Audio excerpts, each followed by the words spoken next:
Hello everyone. In this lecture we will discuss invertible function and composition of functions. Now start with invertible function. Suppose we have a set say x, another set say this is y. And suppose f is a function from x to y. We can write it f is a function from x to y. Now the function is said to be invertible if the inverse relation if inverse relation means from y to x. So if this inverse relation is also a function from y to x.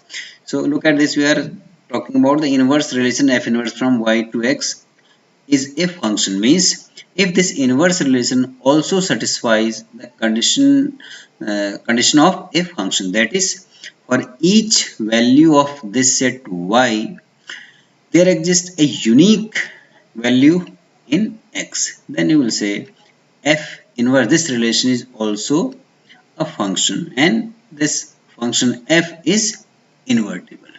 So in this way you can define the inverse of a function and you can write f inverse y this equal to x. Now what should be the condition for a function to be invertible, or in which case we can say a function is invertible? So for this we have this theorem: a function f(x) to y is said to be invertible if and only if it is 1 1 and onto both. So look at this here, biconditional is there, if and only. So we have to prove this in two directions. Means first we have to assume the function is invertible, then we have to show it is 1 1 and onto. And second time we will assume it is 1 1 and onto, then we will show it is invertible.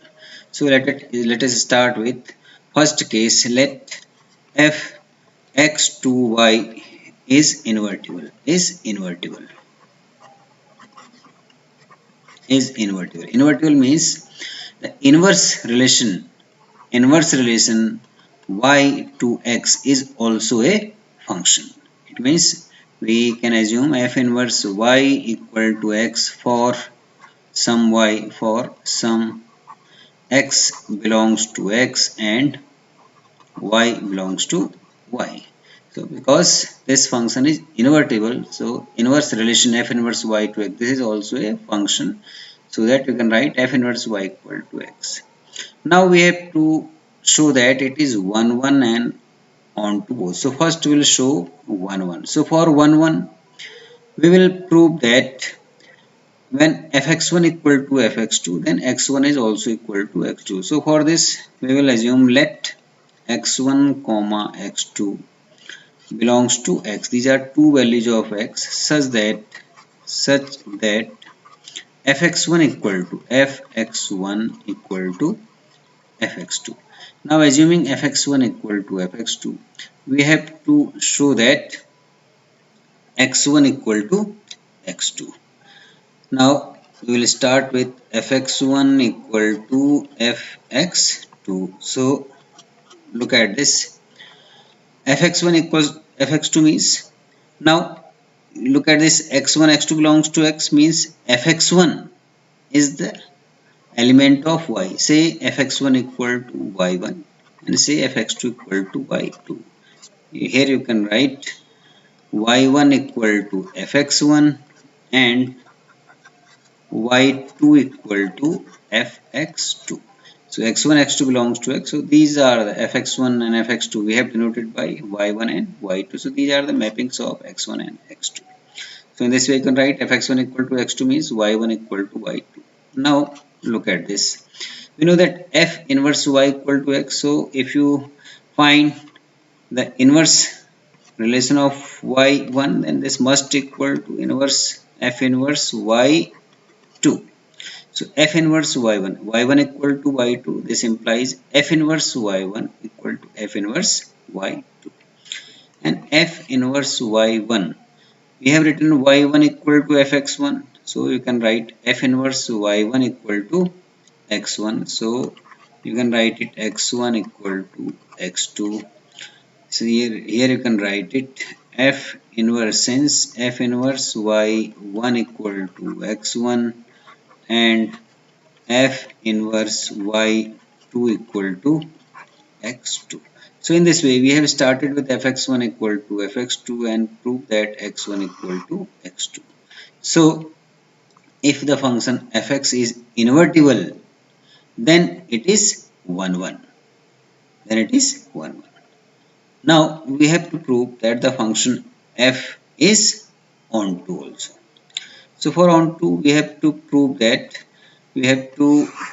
for each element of this set y, for each element of this set y, there exists some element in x such that mapping of this element is this element of y. So how can we prove that? We can say this element is k. Let k is an arbitrary element of set y. K is an arbitrary element of y. Now we'll prove that for this y, there exists some element in x. You know this function is invertible, and you know that f inverse y this equal to k. Now suppose f inverse k equal to k1. Let f inverse k equal to k1. So you can say when k belongs to y, then you can write it for each k belongs to y, there exists f inverse k equal to k1 belongs to x. K1 belongs to x such that such that f k1 equal to k. So in this way you can prove for each element of k is arbitrary. It means for each element of y there exists some element such that k is the mapping of this element, and we have proved this in this statement. For each k belongs to y, there exists f inverse k. Means for k belongs to y, here the element is f inverse k such that the mapping of f inverse k is in k. So since k is arbitrary, it means it is representation for all the elements of y. So for all elements like k, there will be some elements in x. So this will prove that the function is onto. So this is the first part. Here we have assumed the function is invertible. Then we have shown that it is 1 1 onto. Now the second part we will assume f is 1 1 and onto, and we will prove that f is invertible. Now let f is 1 1 onto. F is 1 1 onto. F is 1 1 onto. F is 1 1 onto means, look at this. If this is x, this is y. So one element is mapped into one element, and all the elements of y are mapping of some of the elements of x. It means no element in y is left without a mapping, and single element of here is mapped into one element of y. So this is 1 1 onto. Now if f is 1 1 onto, then you can say for each y, this implies for each y, for each element y belongs to y. It means for each element of this set y, here I have used this small y, for each y belongs to y, there exists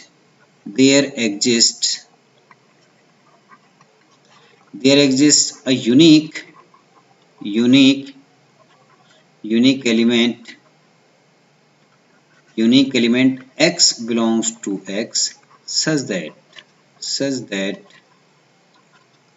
that fx equal to y. So for each element of y, means for every element of this capital Y, there exists a unique element x belongs to x such that fx equal to y. It means this is the definition that f inverse from y to x, f inverse for each value of y, there exists a unique element of x means f inverse. This is defined from y to x. This is also a function. So f inverse from y to x is a function. F inverse from y to x is a function. So this shows that If f is 1 1 on 2, then f inverse is a function that is, you can say, that is, this implies f is invertible. F is invertible, invertible function. So you have to remember that this is the necessary and sufficient condition for a function to be invertible. That is, a function must be 1 1 on 2 for being an invertible function. And you can find the inverse of function. Now we will consider some examples. Suppose f is a function from z to z and defined as fx equal to say x plus 5. Now we have to check whether this function is invertible or not. And if it is invertible, then we have to find the inverse of this function. Now look at this. This function is 1 1 because for 1 1 we assume let x1 comma x2 belongs to z such that fx1 equal to fx2, fx1 equal to fx2. Then you can write x1 plus 5 equal to x2 plus 5, and this will give you x1 equal to x2. So it means this is 1 to 1 function. This is 1 1. So this is 1 1 function. Further you can write it y equal to x plus 5, and from this you can write x equal to y minus 5. So look at this, y minus 5 is also an integer. So you can write for each element of y there exists an element y minus 5 such that f of y minus 5, f of y minus 5 equal to y minus 5 plus 5. So this equal to y. So for each element y there exists an element y minus 5 such that mapping of this y minus 5 is in y. So it means the function is onto.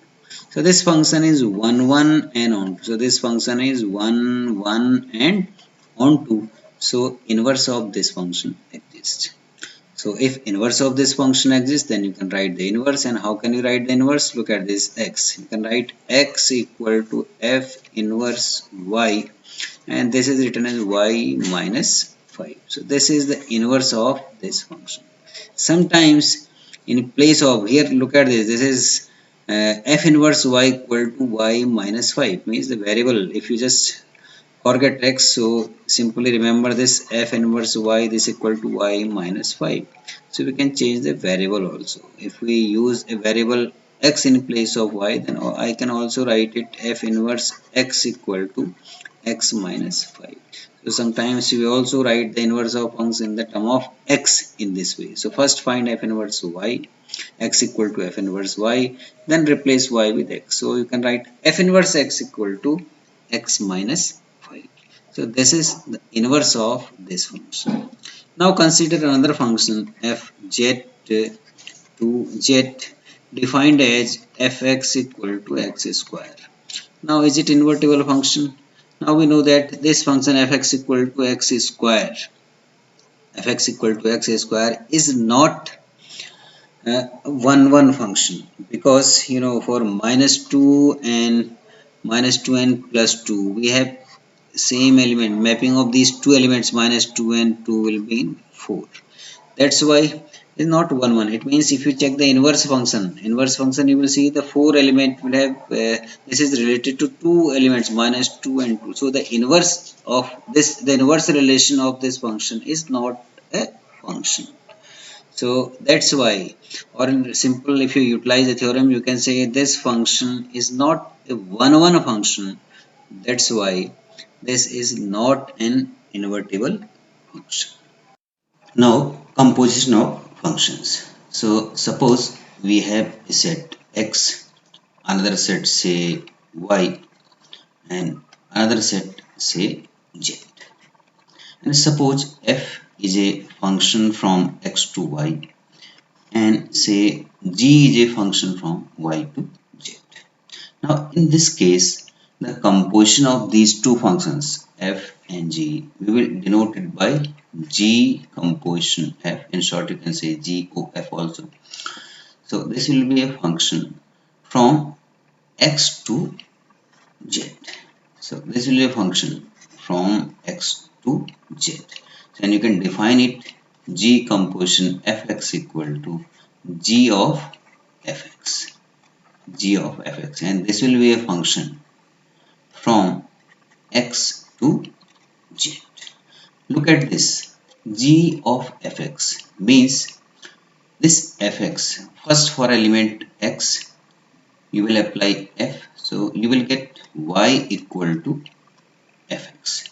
So means for this function f, this is the range and this is the domain. Now whatever value you will get here, so for this value g is defined because this is the domain for g, means you can define g for fx because this is the domain for g, means the range of f is the domain of g, so that you can define g for fx. So here you can, if suppose the element is z, you can write it gy and this equal to g of fx,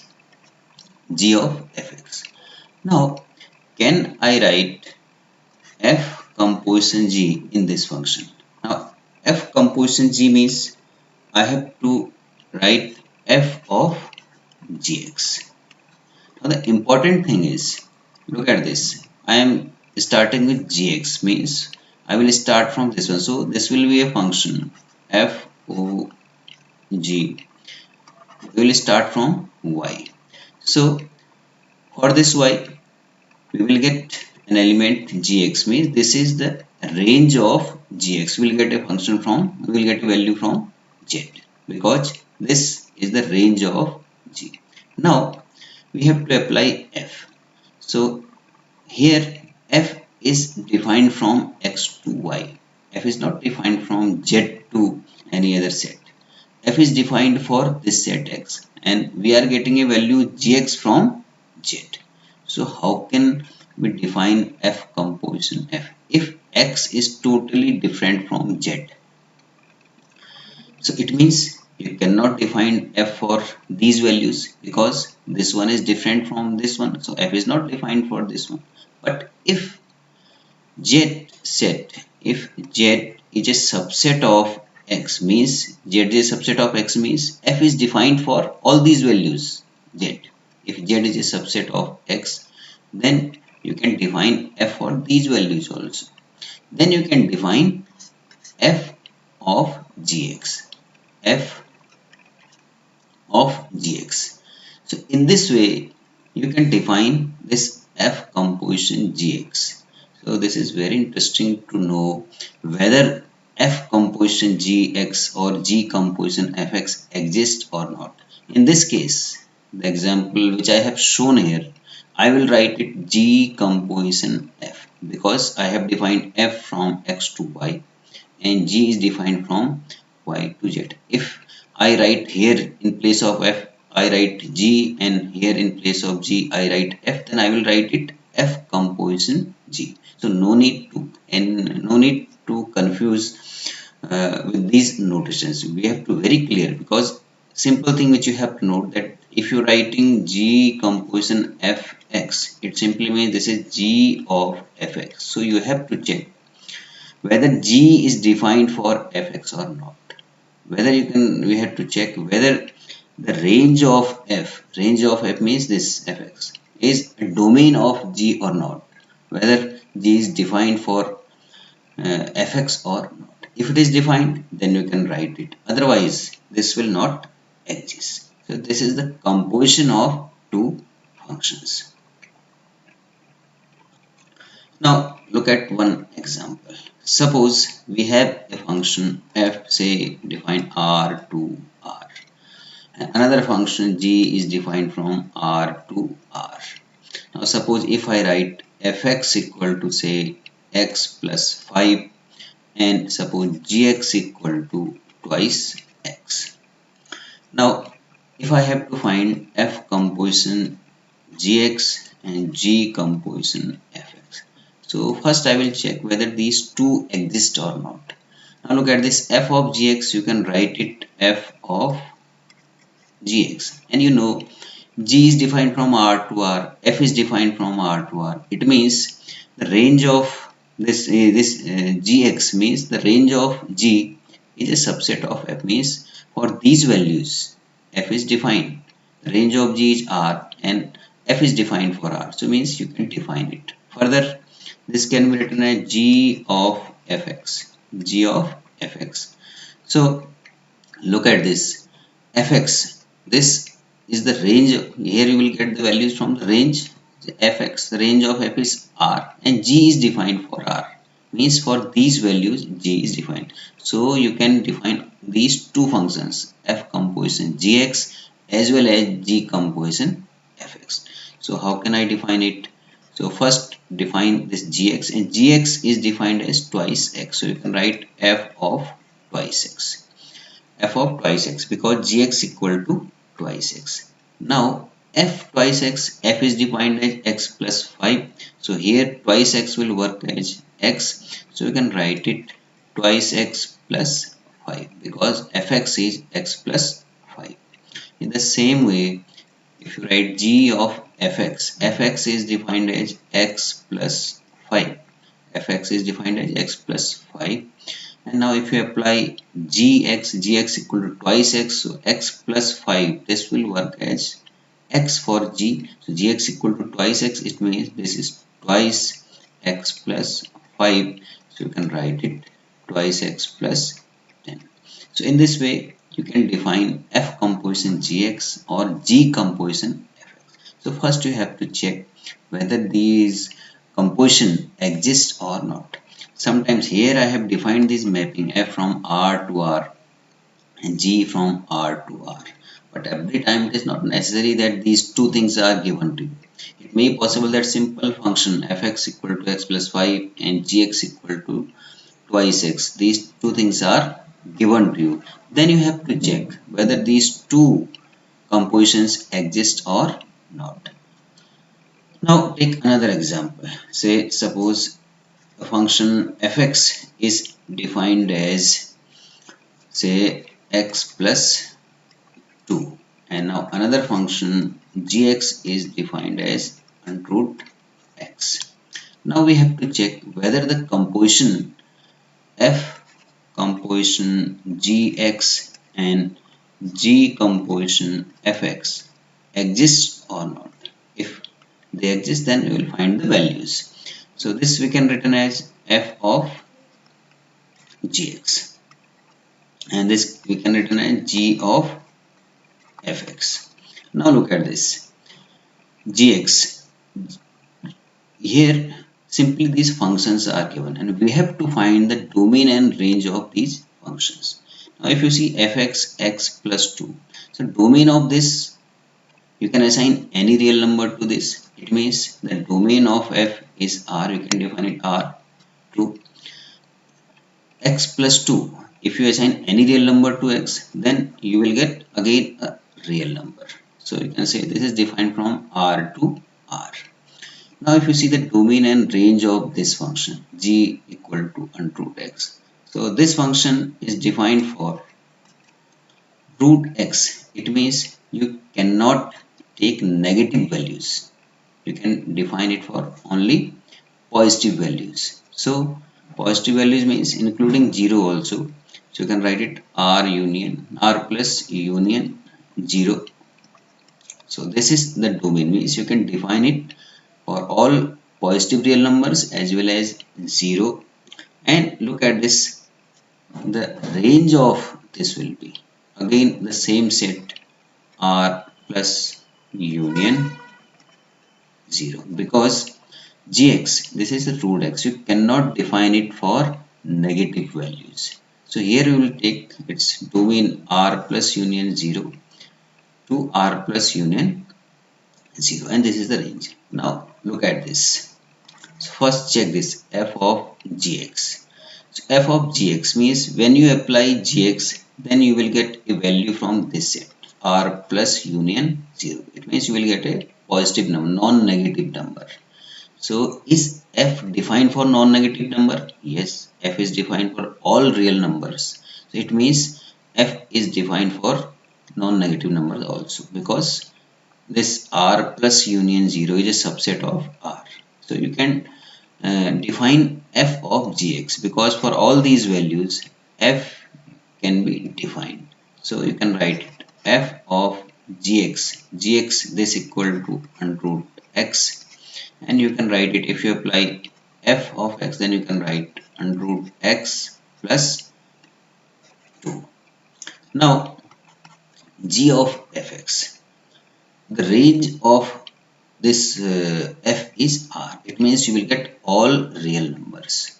Here you will get all real numbers. Now we have to check whether g is defined for all real numbers. So if you see, g is defined for only non-negative numbers. It means for negative numbers we cannot define g, because look at this here, r plus union 0. Here g is defined only for these, but here fx, the range of this f is r, means here we are getting all real numbers, while g is defined for only non-negative real numbers. It means you cannot define this. So this you will write g composition fx does not exist. So you have to be careful before defining. Many times it happens that in generally the formula is given, we write it fx equal to x plus 2, and we write gx as under root x plus 2, but actually it is not defined, because you have to check the domain and range of these functions, and you have to check whether it is defined or not. Merely writing formula is not sufficient, because it will not correct. So before calculating composition of functions, first check whether the composition exists or not, then write this value of this composition.